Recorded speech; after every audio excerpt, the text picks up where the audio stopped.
Ready to level up your Jira game and master those pesky task priorities? Okay, let's jump right into how to change the priority of an issue in Jira. It's a super simple process, promise. First, you'll need to find the issue you want to adjust. Click on it to open the detail view. You can find your issue in the Issue Navigator, a sprint backlog, or any other view where your tasks are housed. Once you've opened your issue, look for the priority field. It's usually located prominently near the top of the screen or within the right sidebar. This is where the magic happens.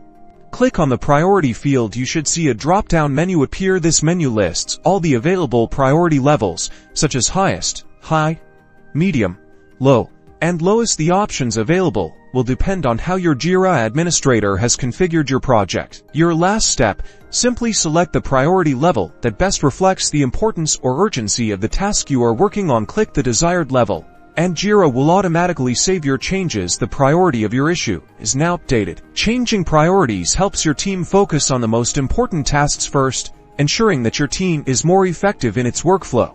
So, now you know how to easily update your issue priorities. Happy prioritizing! Bye.